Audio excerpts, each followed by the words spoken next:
നമസ്കാരം പ്രിയ പ്രേക്ഷകർക്ക് പേജിലൂട്ടിലേക്ക് സ്വാഗതം. പാകിസ്ഥാൻ പല അടവുകളും പ്രയോഗിക്കുകയാണ്.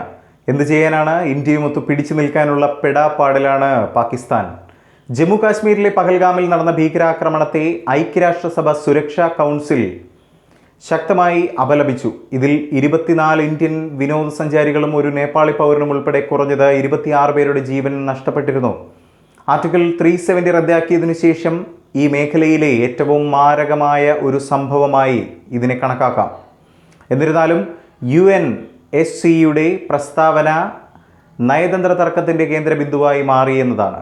കാരണം നിലവിൽ കൗൺസിലിലെ സ്ഥിരാംഗമല്ലാത്ത പാകിസ്ഥാൻ പ്രസ്താവനയുടെ പദപ്രയോഗം നേർപ്പിക്കുന്നതിനും ഇന്ത്യക്ക് നേരിട്ടുള്ള നേട്ടം ഒഴിവാക്കുന്നതിനും ചൈനയുമായി അടുത്ത ഏകോപനത്തോടെ പ്രവർത്തിച്ചു കൊണ്ടിരിക്കുകയാണ്.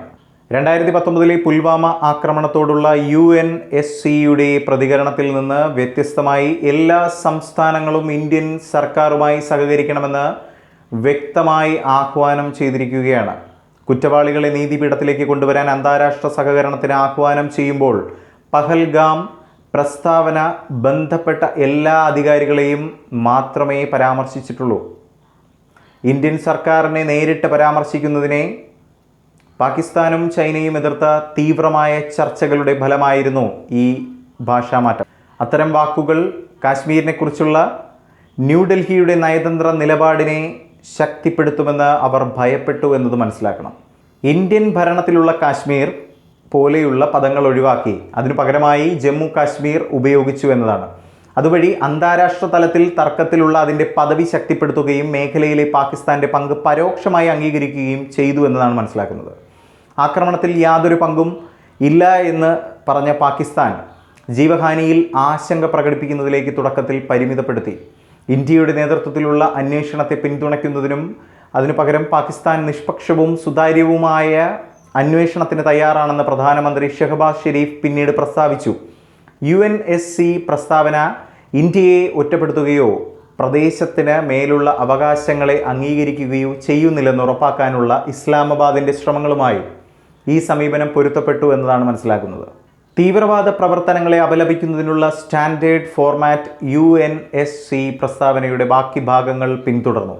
എല്ലാ രൂപത്തിലുമുള്ള തീവ്രവാദം അന്താരാഷ്ട്ര സമാധാനത്തിനും സുരക്ഷയ്ക്കും ഗുരുതരമായ ഭീഷണിയാണെന്ന് വീണ്ടും സ്ഥിരീകരിച്ചു. അത്തരം പ്രവർത്തികൾ ക്രിമിനൽ സ്വഭാവമുള്ളതും കുറ്റവാളിയോ പ്രചോദനമോ പരിഗണിക്കാതെ ന്യായീകരിക്കാനാവാത്തതുമാണെന്ന് ഊന്നി പറഞ്ഞു.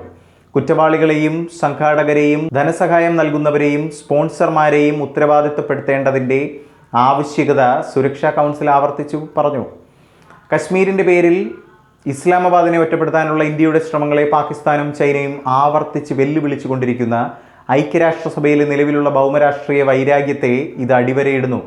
പാകിസ്ഥാൻ്റെയും ചൈനയുടെയും ഇടപെടലിനെ തുടർന്ന് രൂപപ്പെട്ട UN രക്ഷാ കൗൺസിലിൻ്റെ ശ്രദ്ധാപൂർവവും നിഷ്പക്ഷവുമായ പദപ്രയോഗം സർക്കാരുമായി സഹകരണത്തിന് കൂടുതൽ വ്യക്തമായ ആഹ്വാനവും പ്രാദേശിക അവകാശവാദങ്ങൾക്ക് വ്യക്തമായ സ്ഥിരീകരണവും തേടിയ ഇന്ത്യക്ക് നയതന്ത്ര തിരിച്ചടിയായി കണക്കാക്കപ്പെട്ടു. അതേസമയം മേഖലയിൽ കൂടുതൽ സംഘർഷമുണ്ടാകുന്നത് തടയാൻ പരമാവധി സംയമനം പാലിക്കണമെന്ന് UN അതിൻ്റെ സെക്രട്ടറി ജനറലും ഇന്ത്യയോടും പാകിസ്ഥാനോടും അഭ്യർത്ഥിക്കുന്നത് തുടർന്നുകൊണ്ടിരിക്കുകയാണ്. ഏതായാലും ഈ ഒരു വിഷയവുമായി ബന്ധപ്പെട്ട് പ്രിയ പ്രേക്ഷകരുടെ വിലയേറെ അഭിപ്രായങ്ങൾ രേഖപ്പെടുത്താം താഴെ കമൻറ്റിലൂടെ.